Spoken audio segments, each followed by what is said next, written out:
Donald Trump has hit top gear with his tariff plans. His latest target are cars. He has slapped a 25% tariff on car imports in America. What does it mean for car makers and consumers? How have stock markets and countries reacted? And what does it mean for India? We'll discuss all of that. Meanwhile, recession fears are on the rise. More and more experts warn of a recession in the US this year or next year. We'll tell you how that may play out for India. In Washington, the storm over the war plan leaks on Signal rages on. We'll talk about how safe these messaging apps really are. Also, what is Europe's grand plan to deter Russia? It's sanctions again. And they're preparing for war, asking all European households to stock an emergency 3-day survival kit. In Asia, Kim Jong-un has a new toy, an AI-powered suicide drone. India has slammed the American panel on religious freedom, calling it an entity of concern. In Africa's Niger, the junta chief has designated himself as a president for at least 5 years. In South Korea, the scandal of mass export of babies. And in Argentina, the president is at loggerheads with football clubs. He wants to privatize them. All this and more coming up. The headlines first. Multiple attacks rock Balochistan in southwestern Pakistan. At least 8 people have been killed. The assailants targeted bus passengers and took control of major highways. They also detonated an explosive in a busy market in Quetta. The attacks took place in multiple districts of Balochistan, including Gwadar, which is home to many Chinese infrastructure projects. Russian President Vladimir Putin to visit India soon. Moscow says preparations for this trip are already underway. In July last year, Prime Minister Narendra Modi had visited Russia and invited President Putin to visit India. This will be the Russian president's first visit to India since the war in Ukraine began in 2022. Israel's parliament passes a law to increase political control over judicial appointments, defying the massive protests against Prime Minister Benjamin Netanyahu. The new law changes the structure of the Judicial Selection Committee, removing representatives from the Israeli Bar Association and replacing them with political appointees. South Sudan plunges into turmoil after the arrest of the first vice president. The opposition says this has invalidated the 2018 peace deal. It was a power-sharing agreement between the president and the first vice president, which ended its civil war. South Sudan is the world's youngest country. And the United Kingdom will ban ninja swords amid a knife crime crisis. The ban will come into effect from August. Possessing a ninja sword will carry a penalty of up to 6 months in jail.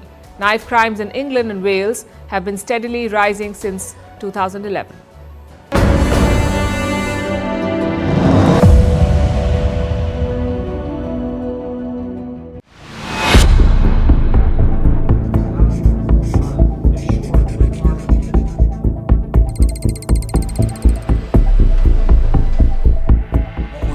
Doing is a 25% tariff on all cars that are not made in the United States. If they're made in the United States, there's absolutely no tariff.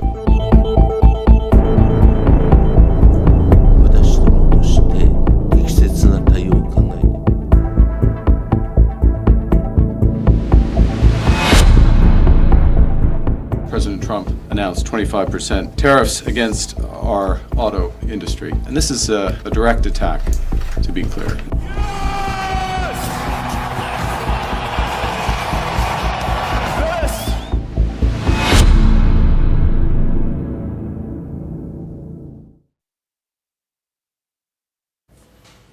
Imagine you're walking into a car dealership. You've saved up money, you're ready to buy, but suddenly what you have is not enough. Prices are high, way higher than last year. So you ask the salesperson why, and they have just one word as the answer: tariffs. It's the word dominating headlines, business meetings, and political debates. It is the word of the year 2025, all courtesy Donald Trump. The US president has announced a new series of tariffs, 25% auto tariffs, that is tax on cars and car parts imported to the United States. The goal is quite simple. Trump wants to bring car manufacturing back to America. He wants to boost American jobs. And we're going to charge countries for doing business in our country and taking our jobs, taking our wealth, taking a lot of things that they've been taking over the years. They've taken so much out of our country. friend and foe, and frankly, friend has been oftentimes much worse than foe. And this is very modest. And what we're going to be doing is a 25% tariff on all cars that are not made in the United States. If they're made in the United States, there's absolutely no tariff. We start off with a 2.5% base, which is what we were at, and we go to 25%. Trump promises, quote-unquote, tremendous growth. But like most things in politics and economics, the reality is a little more complicated. First things first, how do tariffs work? These are taxes on imported goods. And guess who pays them? It is not the exporting country. It is the importers who pay this extra money. And businesses do not just eat that cost. They do not reshuffle an entire supply chain overnight. They just pass it down to the customers. So higher tariffs mean higher costs for you and me, and that means the consumers pay more. And who will these tariffs affect? First, the US car makers, the big three, Ford, General Motors and Stellantis. Their shares dropped by more than 3% today. The US imported around 8 million cars in 2024. That is around $240 billion in trade. It makes up for nearly half of the sales.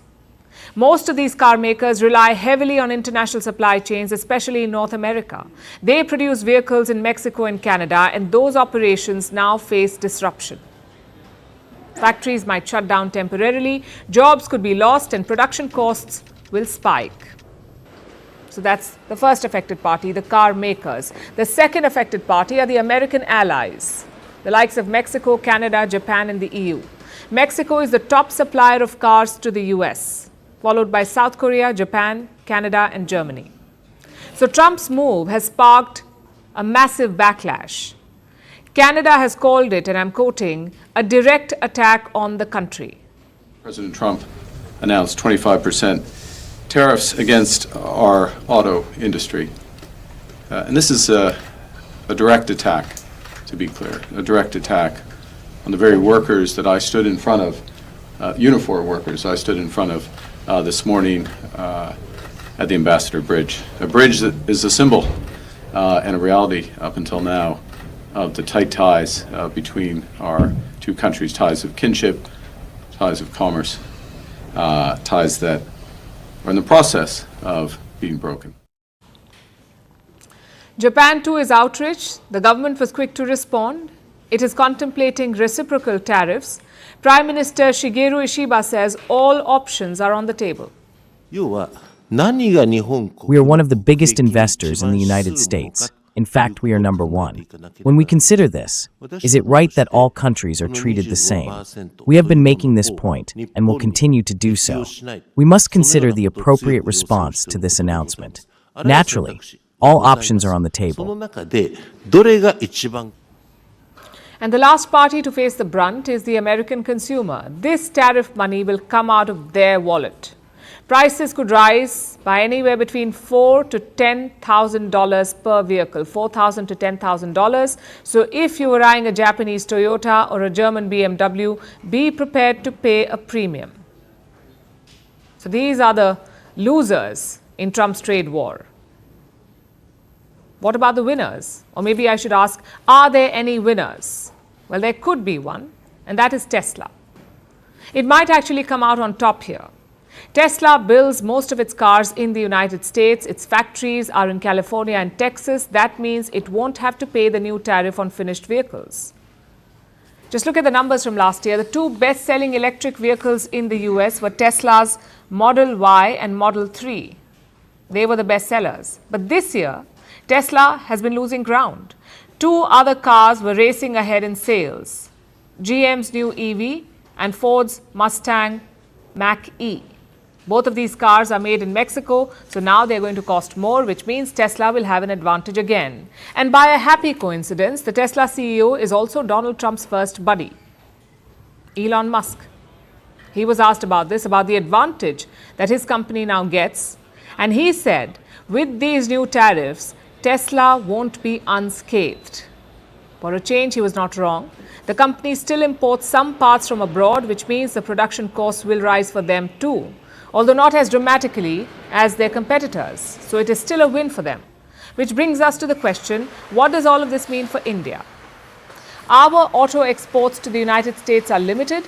In 2023, they were worth $1.5 billion. But some companies will feel the pain. Companies like Tata Motors, they do not export directly to the US, but they have a subsidiary called the Jaguar Land Rover. 22% of its sales are in the US market. So Tata Motors will be affected by these tariffs. Its shares were down by 5% today. Next question. What happens next? US automakers are scrambling, allies are furious, and prices are set to rise. This is just the beginning of a long and messy fight over tariffs. Will companies move production back to the US? Will consumers stomach higher prices? Will other countries retaliate? Will this lead to a full-blown trade war, or will Donald Trump take his tariffs back? At this point, your guess is as good as mine. The only tip is this: if you're in the market for a new car, buy immediately. We've been ripped off by every country in the world, friend and foe.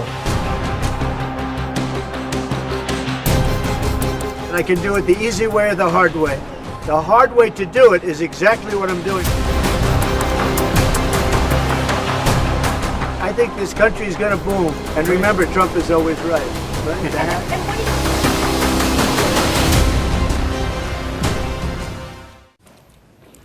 Every day, the Trump administration stuns the world with a new trade fight, a new confrontation. It's classic shock and awe. But here's the thing. It is shocking the US system too.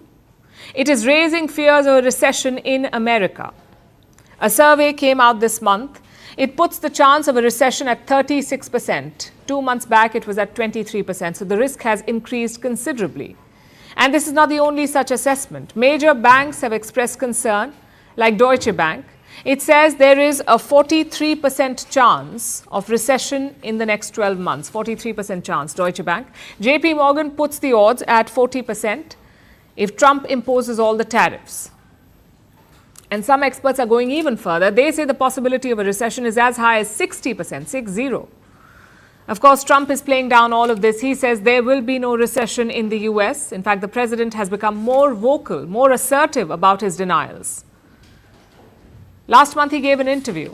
He was asked if tariffs will trigger a recession in America. He did not rule it out. He tried to sidestep the question. He said the US is going through a quote-unquote transition.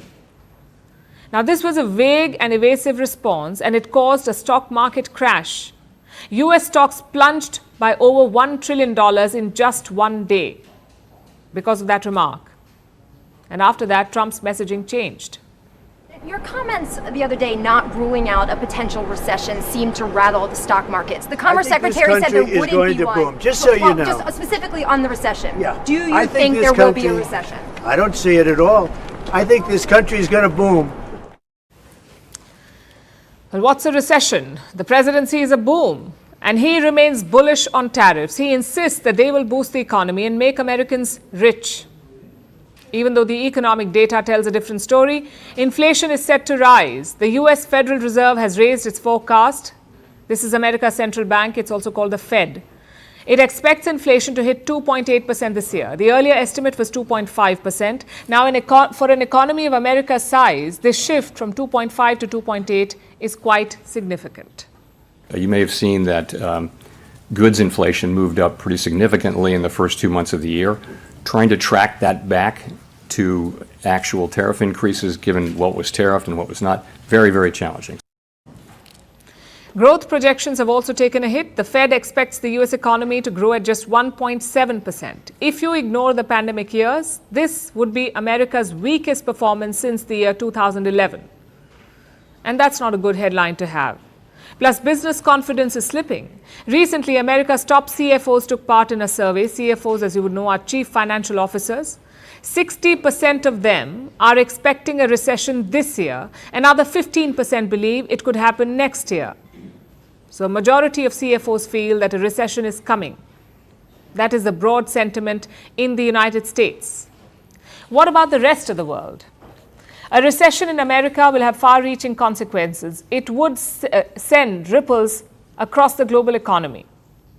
So the obvious next question is, how is India poised? Can India handle the shock of an American recession? Broadly speaking, it can. India is not completely insulated from the risks, of course, but it is among the least vulnerable in Asia. Let me show you some data. How much does the Indian economy depend on the US for exports? Just a little over 2%. Compare that to some other countries in the region, like Vietnam.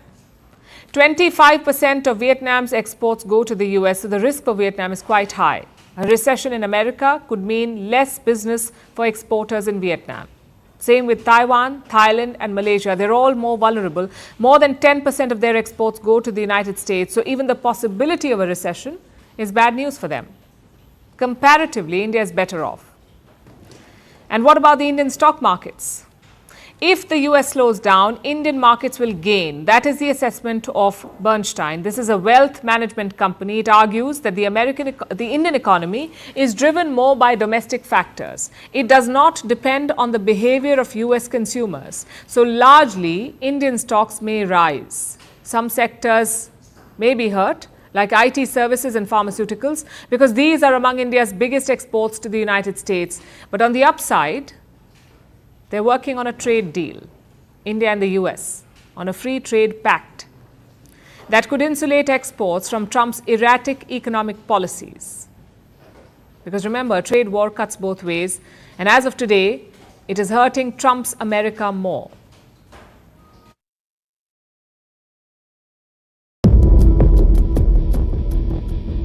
He had no clue. We can't let this happen. I said, we'll look into it.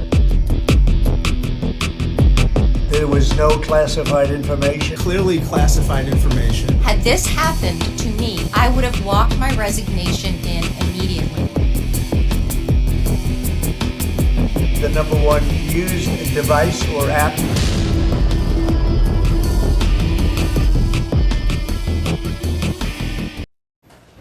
It's been 3 days since Signalgate, the war plan leak. It happened on March 24th. It is the 27th now, and the storm is still brewing.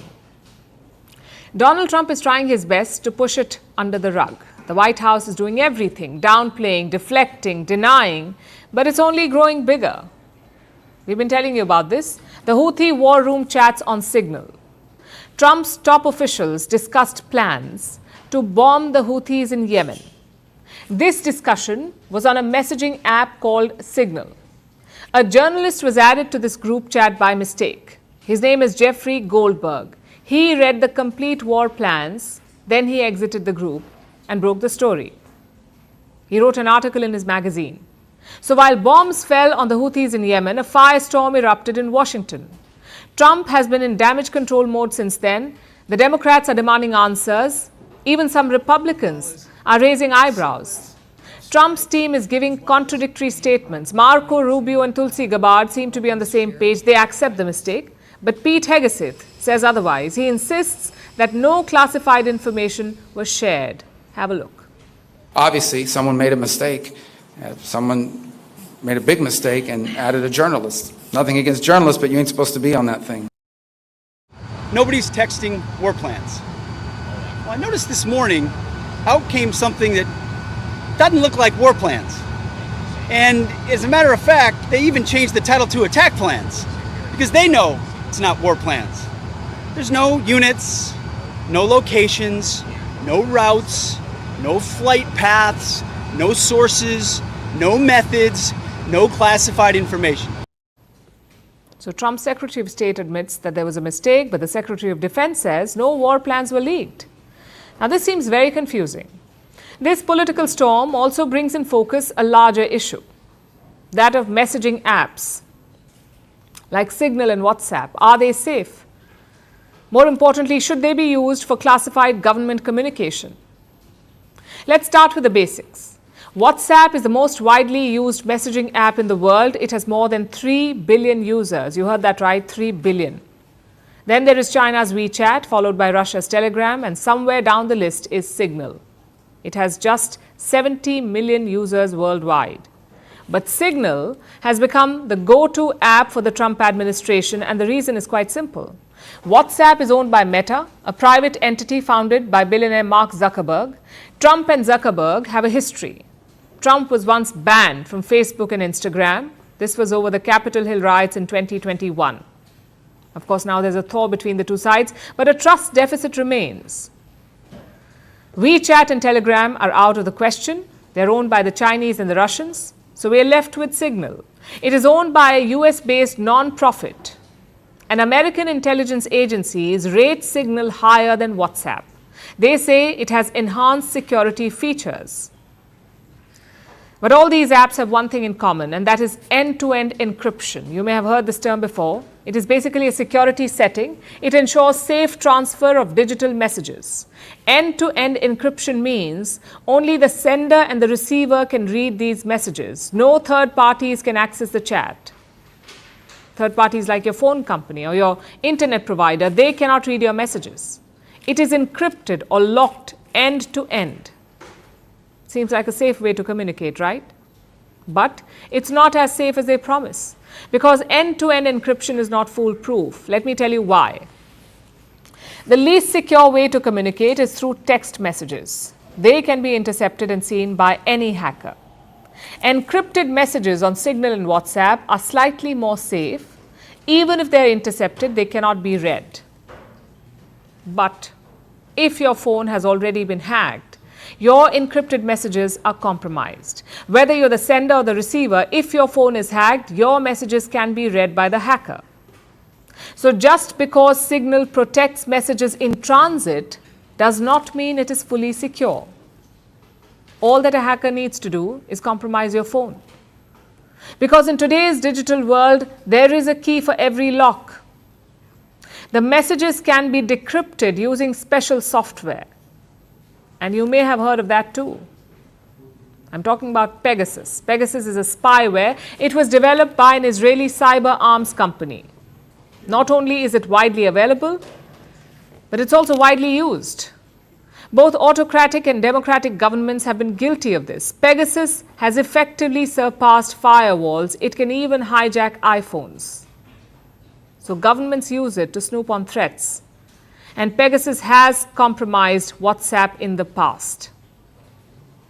We have data from 2019. At least 1,400 WhatsApp accounts were exploited by Pegasus. And this is just one example. This is just one spyware that we know about. There could be hundreds of them. The thing is, for most people, messaging apps are safe. End-to-end encryption does its job fairly well. But if powerful governments want to bypass it, they very much can, and they have. That may not be the case with the Houthi war plan chats. That seemed more like a chat for college group projects, where the admin does not know who is in the group. But for a country that claims to be the biggest superpower, that was definitely shoddy work. And it proves one thing: no matter how safe technology may be, it will always remain vulnerable to human error.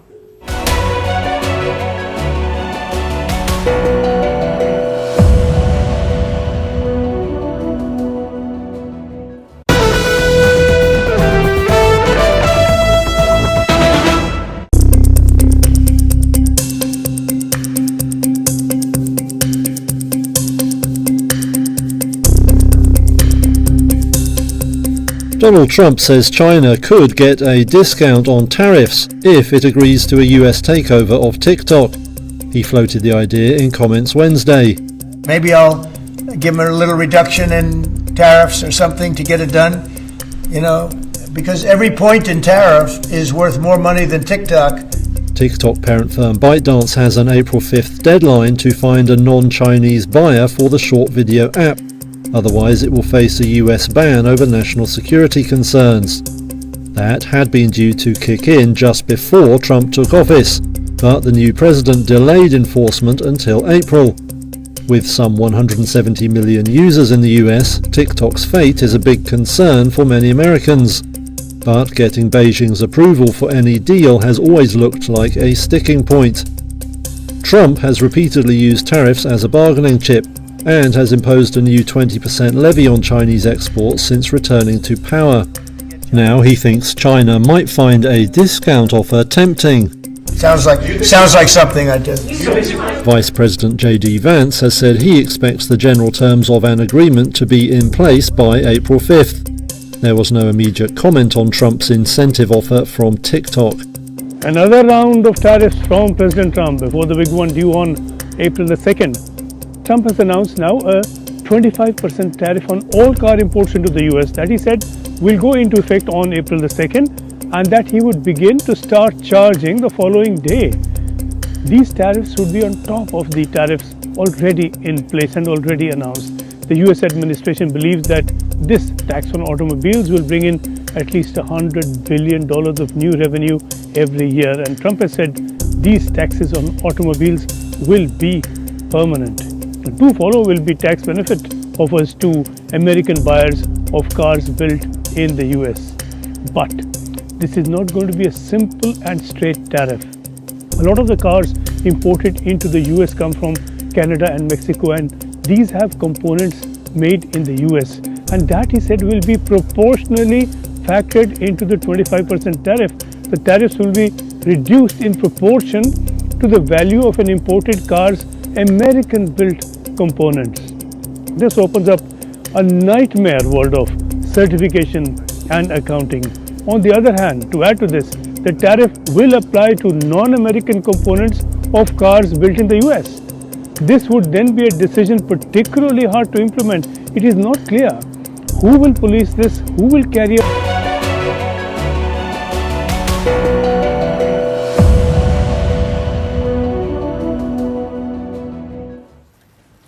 Now let's turn to Europe. A grand meeting took place today in the French capital, Paris. It was a summit to support Ukraine. The meeting was co-chaired by French President Emmanuel Macron and Britain's Prime Minister Keir Starmer. This was not a European Union meeting because, as you know, the UK is out of the EU. This was a different group. They're calling it the Coalition of the Willing. It's all the European nations that want to support Ukraine and help it secure better terms against Russia whenever a peace deal is finally struck. This coalition is Europe's way of making a lot of noise. So it will finally get a seat at the negotiating table, because so far it has been kept away. You know that the US is overseeing ceasefire talks. It is talking to both Russia and Ukraine, and these talks are taking place in Saudi Arabia. So Europe is nowhere in the picture. They're not involved, and they do not like it one bit. So this coalition of the willing is Europe's attempt to stay relevant. And that's a fair ask. After all, Europe has been part of the Russia-Ukraine war since day one. It has poured billions into Ukraine in the form of both humanitarian and military aid. Europe has provided jets, tanks, arms, and ammunition. So obviously, it wants to stay involved, especially at this crucial stage when peace could be within grasp. So wanting to stay relevant is not the issue here. The problem is the way Europe is doing so. More support for Ukraine to make sure Ukraine is in the strongest possible position, both now and in further negotiations. Second, complete clarity that now is not the time for lifting of sanctions. Quite the contrary, what we discussed is how we can increase sanctions to support the US initiative to bring Russia to the table through further pressure from this group of countries. No lifting any kind of sanctions until Russia will stop this war. And I think more pressure on it, more packages of sanctions. This is important. The second point, as you said, Keir, that new packages to strengthen Ukraine, and we heard of some of the leaders' new packages. We are very thankful to all the leaders. That was Starmer and Zelensky just after the summit got over. And what was their brilliant idea? More of the same. Europe's grand scheme is to stay the course. More sanctions, more aid to Ukraine, more of the same old, same old. We all know how brilliantly that has worked for 3 long years. I'm sure Russia is ready to give up any second now. It will take just one more sanction or one more missile from Ukraine. That will show Moscow. Look, Europe's heart may be in the right place. It is not wrong to keep supporting your friends, but doing the same thing over and over again and expecting a different result, that is ludicrous. And speaking of ludicrous, there was this gem by Macron. We have agreed that the British Prime Minister and I will mandate our Chiefs of Defence Staff to send a Franco-British team to Ukraine in the coming days. This team will work closely with our Ukrainian partners, who have also approved this mechanism, to prepare, across all areas, the structure of what the Ukrainian army of tomorrow will look like. The UK and France will apparently help reorganize Ukraine's military into the army of tomorrow. Well, they should be hoping that Ukraine does not need an army tomorrow, because peace should prevail. But instead, it is the same old strategy: try and bolster Kiev's forces so that Moscow suddenly becomes afraid. The fact is, the time for pressure tactics is over, because frankly, Europe does not have its main backer anymore. Trump's America seems more in sync with Russia than Europe, but the Europeans refuse to take the hint. They keep hoping that Trump will come around. Look at this. It's very clear that everything we agree for the future should be with the United States a part of it, and that also means that it shares responsibility with us for the security of Ukraine and for peace and security in Europe. That's why we are in NATO. And it is also clear that it is very important that there are such American security guarantees. Talk about tone deaf. That is Olaf Scholz, Germany's outgoing chancellor, the one who lost his election and is waiting to retire. He is telling Donald Trump to take responsibility for protecting Ukraine. And then he brings up NATO. When Germany is one of the nations struggling to contribute its fair share, how can someone be so out of touch? In fact, that is a problem in a nutshell. The Europeans refuse to see the big picture. The old world order has fallen. Donald Trump has rewritten the rules and Europe has been left behind. They need to stop with the sanctions and saber rattling. They need to get out of the past, out of their comfort zone. That is the only way Europe will become relevant again. And the only way they will get their place at the talking table.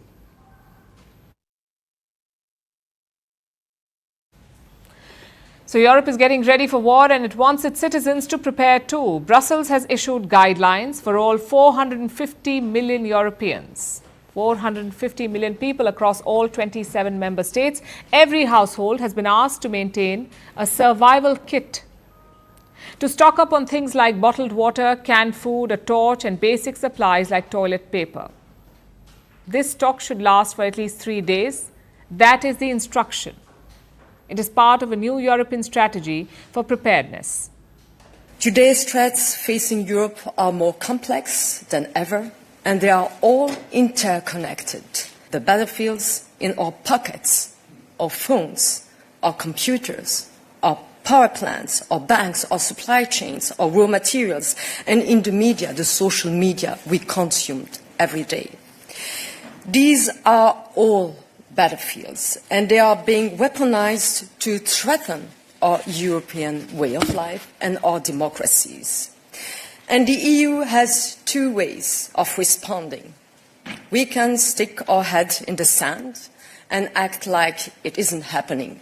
Or we can look these threats scarily in the eye and say, this is the reality we are facing and we will prepare. Brussels wants Europeans to be ready for anything. A war, cyber attacks, extreme weather events like floods or wildfires, even a major disease outbreak. Europeans must be self-sufficient, at least for the first 72 hours of any crisis. That is the key message of Europe's preparedness plan. Top EU leaders are urging people to act on it. They're suggesting keeping an emergency bag ready at home. It's Ajal Habib. Welcome to What's in My Bag Survival Edition. My document in a waterproof pouch, a must in a rainy Brussels. Let's talk about lighting. I have a flashlight and of course, the light. Turn. And my special friend, a Swiss Army knife, and of course some cash. In the middle of a crisis, cash is king. A charger and a power bank, because a dead phone is a dead end. This is everything you need to survive the first 72 hours of a crisis.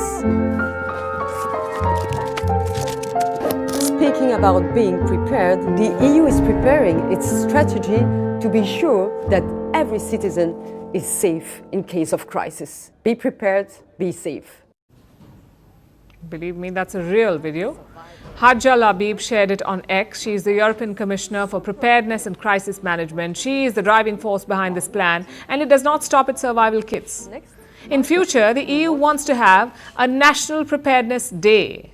They haven't locked a date yet, but the plan is grand and exhaustive. Preparedness will become a part of the school curriculum. Europe feels it's an absolute must.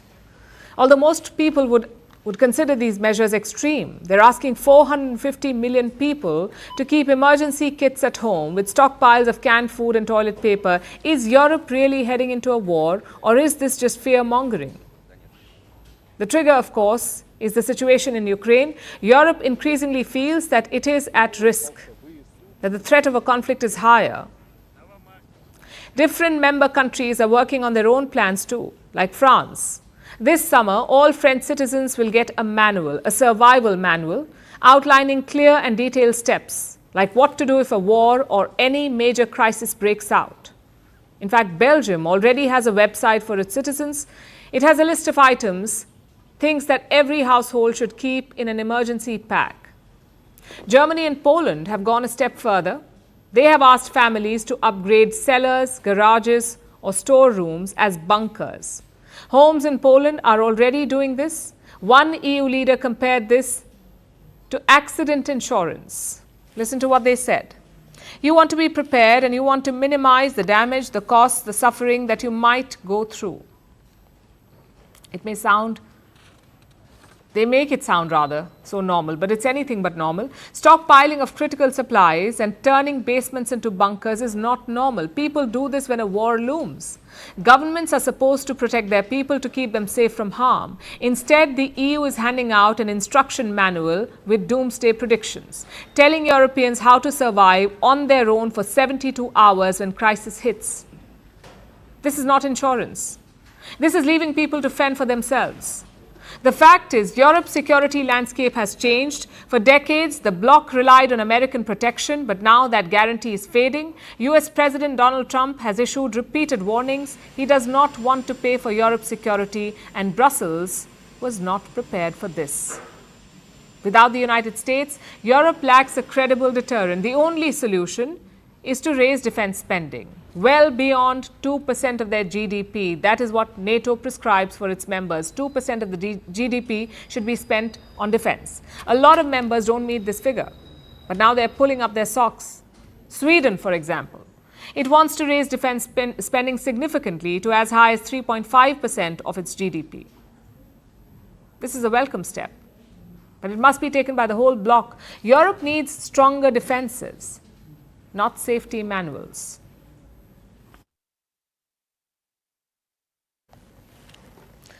You've heard of ChatGPT, Grok, and DeepSeek. These are all artificial intelligence platforms. They use supercomputing to mimic human behavior. People often use AI for research or for homework. That's what most people do. But Kim Jong-un is not most people. He is the leader of North Korea, and he is installing AI into kamikaze drones. These are drones that find a target and explode. They're highly lethal. Equipping these weapons with AI is taking it to the next level. It's like giving the drone its very own brain. It can think, calculate, and act without human intervention. Imagine a weapon that does not need any human input. And Kim Jong-un wants thousands of these. So what exactly is he preparing for? Our next report digs deep. There's a new sheriff in town, and it's none other than North Korean leader Kim Jong-un. Taking inspiration from the Hollywood thriller Top Gun, Kim Jong-un was seen wearing a leather jacket as he inspected his country's new weapons. Surrounded by his generals, the North Korean leader was seen standing next to a massive reconnaissance drone, and that was just the tip of the iceberg. Kim then inspected several other smaller drones. These were test-fired in his presence.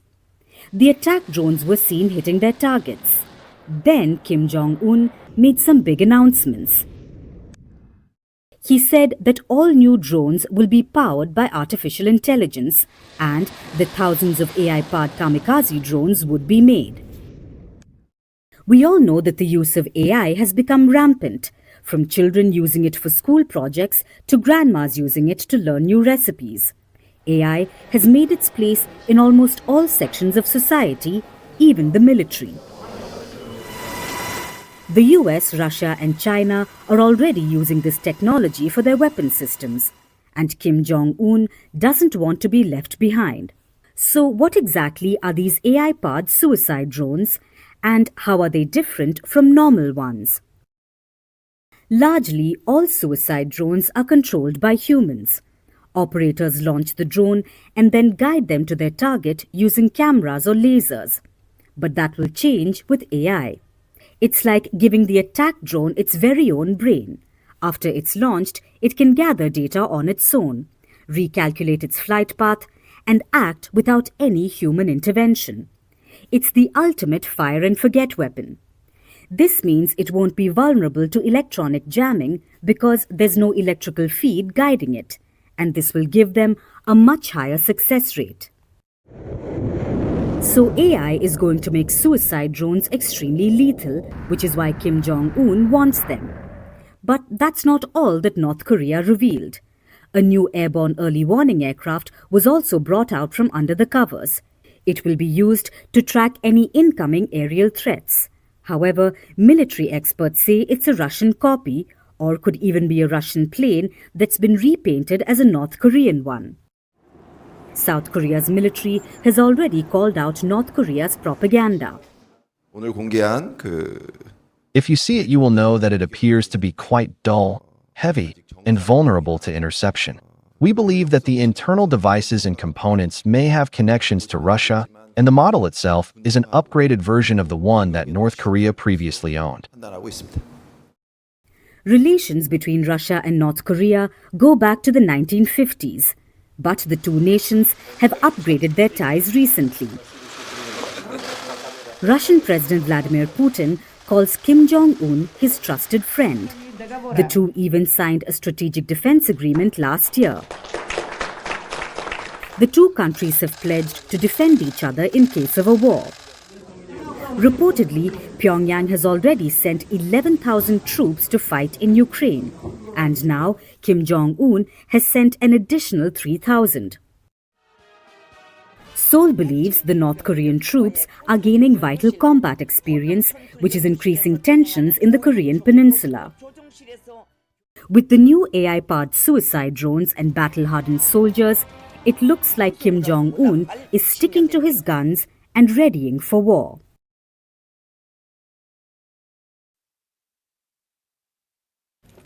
Let's return to the United States. New president, new administration, new policies, but the same old habits. Uncle Sam has a habit of poking his nose where it does not belong, and he's doing it again with its annual report on religious freedom. It's compiled by the U.S. Commission on International Religious Freedom. It's a federal commission of the U.S. government. They call themselves independent and bipartisan. But they're funded by American taxpayers, and they have one job: publish reports on what they call religious freedom. And how do they define that? They say religious freedom is the right for everyone to practice their religion or to not practice religion at all. So this body compiles a list of global incidents where religious rights are under threat. Then they publish an annual report. It is submitted to the White House and the US Congress. Clearly, the report is important for Washington. They use it as a stick to beat up countries they do not like and countries they want to put pressure on. But why am I talking about it tonight? Because it mentions India again. This report, the latest one, has at least 3 pages dedicated to religious freedom in India. It says, and I'm quoting, in 2024, religious freedom conditions in India continue to deteriorate as attacks and discrimination against religious minorities continued to rise. That's not all. It mentions the ruling party in India, the Bharatiya Janata Party or the BJP. It also names Indian Prime Minister Narendra Modi. Listen to this. The report accuses the Indian Prime Minister of hateful and disinformed rhetoric against Muslims. It further says that the consecration of the Ram Temple in Ayodhya in Uttar Pradesh led to increased attacks against religious minorities in 6 Indian states. It categorically mentions Uttar Pradesh, Uttarakhand, Chhattisgarh, Manipur, Gujarat and Rajasthan. 5 of these states are ruled by the BJP. What else does the report say? That Sikhs, Christians and Muslims are being targeted by the government of India.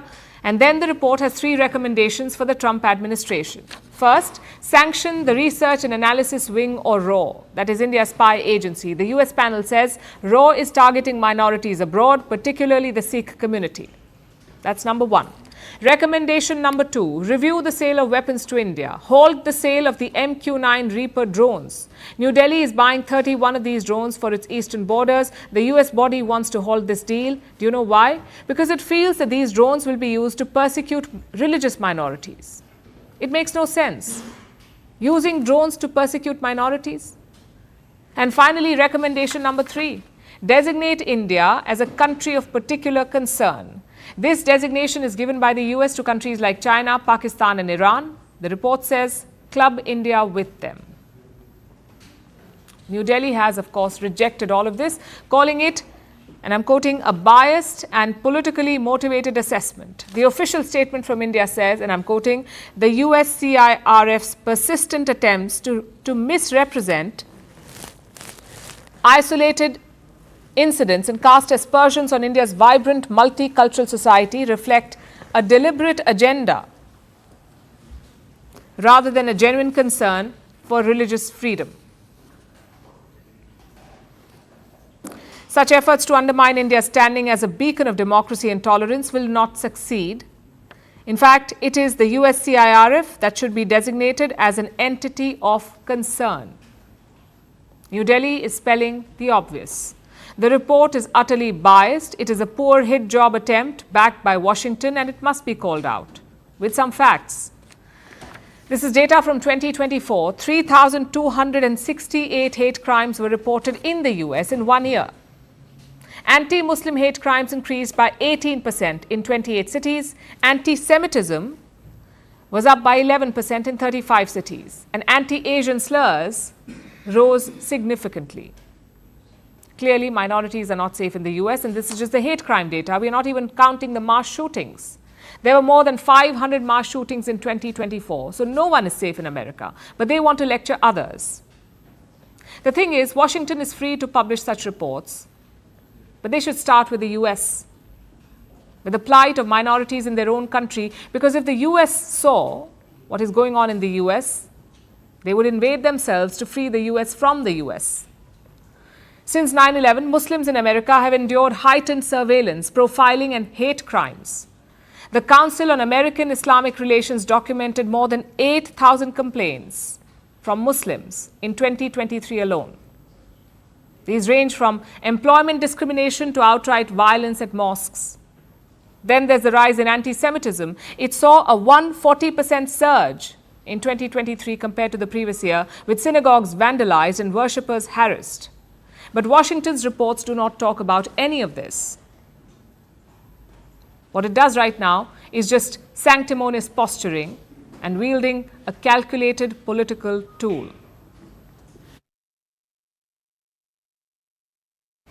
Our next story is from Africa, from Niger in the west. The country made global headlines in 2023 because of a coup. Niger's military overthrew their democratically elected president in the name of national security. It's been 20 months since then. Security is still down in the dumps. Terror attacks are more frequent than before the coup, and the country is heading down an all too familiar path. The leader of Niger's military junta has declared himself president. His unelected term will last 5 years at least, because apparently the term is flexible. It's the same story that keeps playing out in Africa and beyond.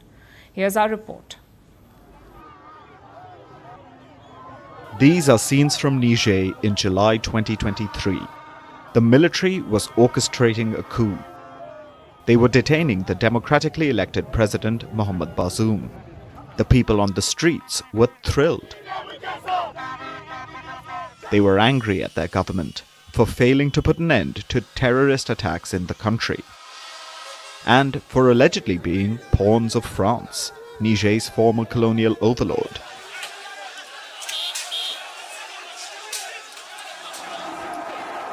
So, the people of Niger thought military rule would be better. That's why they were celebrating the coup.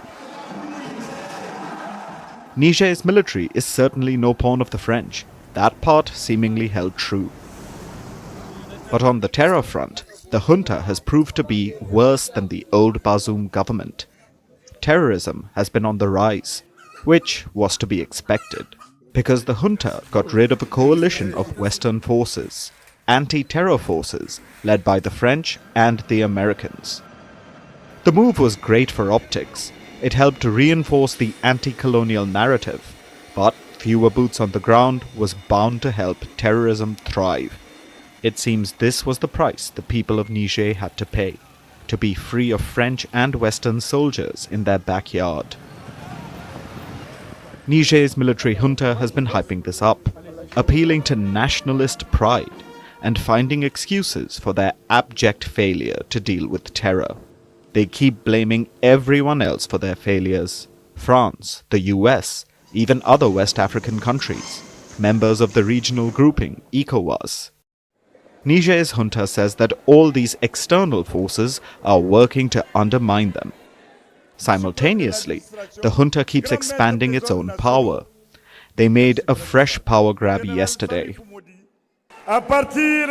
From this moment on, the President of the Republic of Niger, Head of State, Army General Abdurrahman Tiani,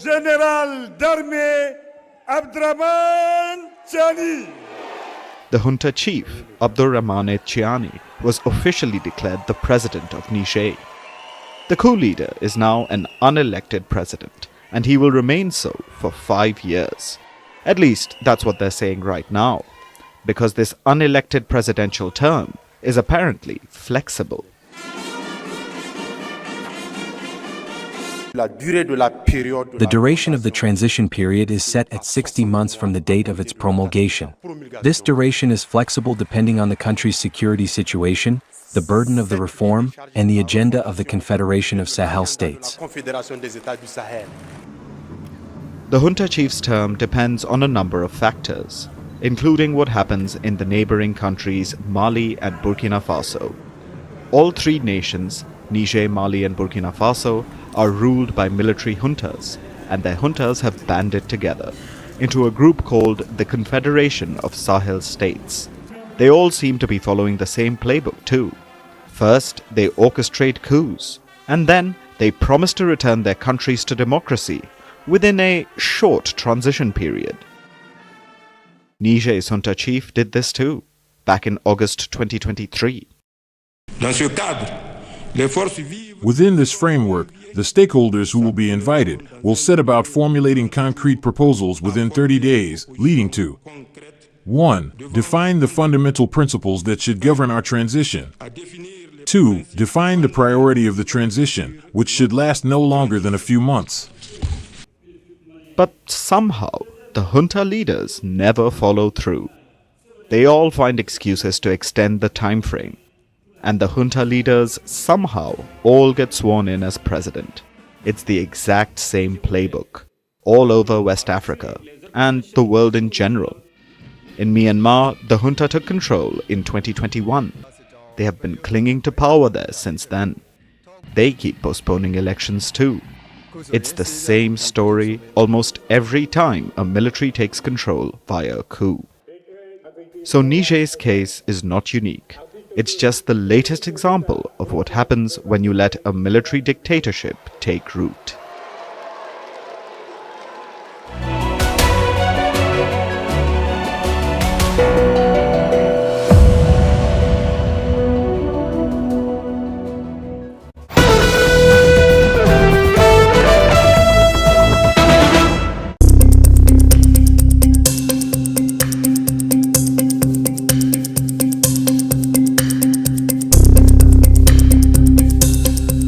Donald Trump says China could get a discount on tariffs if it agrees to a US takeover of TikTok.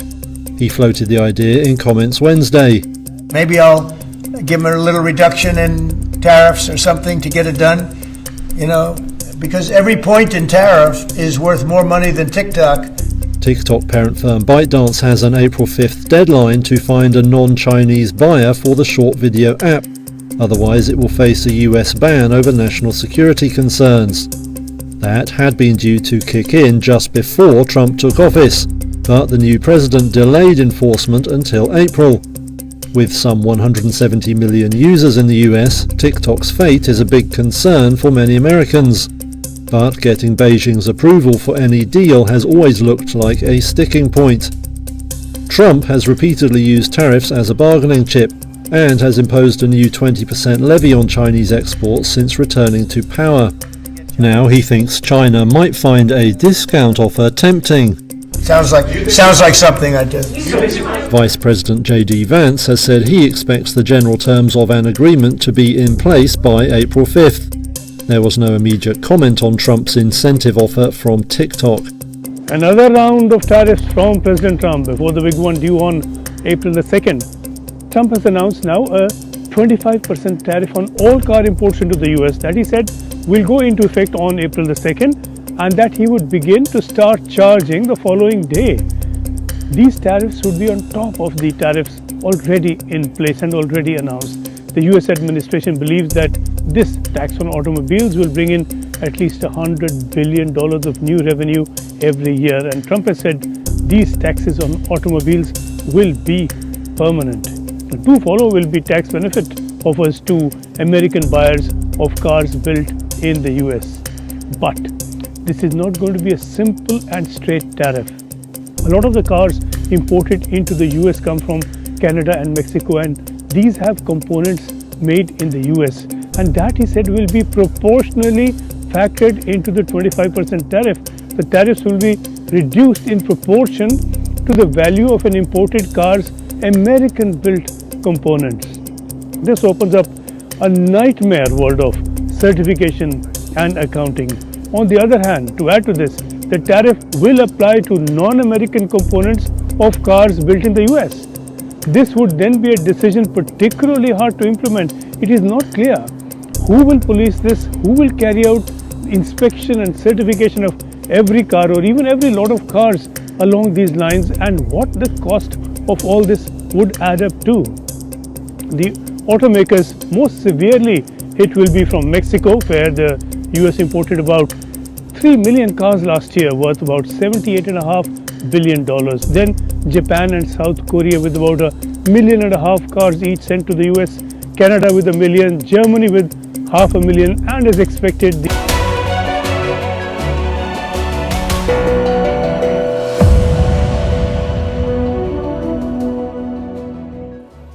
And now it's time for Vantage Shots, images that tell the story. In Turkey, Erdogan's crackdown has not even spared Pokemons. Pikachu was seen fleeing the police during the protests. In Washington, D.C., a child slips through the White House fence and was escorted out by the Secret Service. And colorful aurora lights light up the sky over Finnish Lapland.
Hello and welcome to the late night edition with me, Ayushman Singh Jamwal. Big breaking news coming in at the top of the bulletin when it comes to the anti-terror operations currently underway in Katwa in Jammu and Kashmir. Now what we are learning is that tragic news is coming in from Jammu and Kashmir, where 2 police personnel have died in the line of duty while 6 other security personnel have been injured. 3 terrorists have been neutralized by the security forces in this ongoing anti-terror operation. Combing operations continue in the area involving Jammu and Kashmir Police, the Army, the NSG, the BSF, as well as the CRPF. But what we are learning is that 3 terrorists have been neutralized, 2 security personnel have died in the line of duty, 2 members of the Jammu and Kashmir Police have died in the line of duty, and 6 security personnel have been injured in this ongoing anti-terror operation. To get the latest from Kathua, I'm joined by my colleague Tejinder Singh Sodhi on the broadcast. Tejinder, give us the details. Yes, Ayushman, the operation has been halted for night and it will continue with the first light tomorrow. Unfortunately, 2 cops from the Jammu and Kashmir Police have laid down their life for the nation while fighting these terrorists. And now the update we have received is that 3 terrorists have so far been eliminated in this ongoing operation. We started early this morning when security forces got the input about the movement of 4 to 5 terrorists believed to be affiliated with Jaish-e-Mohammed terror outfit. 6 personnel of security forces, including 4 from Jammu and Kashmir Police and 2 from the Army, have been injured in this operation.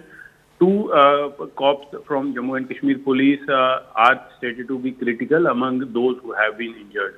So the operation continues in this area. The security forces do believe that this is the same group of terrorists that was spotted a couple of days back in Hiranagar sector, wherein the encounter was held for some time, but these terrorists, they somehow managed to give security forces a slip, and after traveling for more than 45 kilometers, they were spotted in another area, and now the encounter is raging on. Senior police officials, including the Director General of Police Jammu and Kashmir, Nalin Prabhat, several senior army officers, including the GOC of the area, they have been personally monitoring the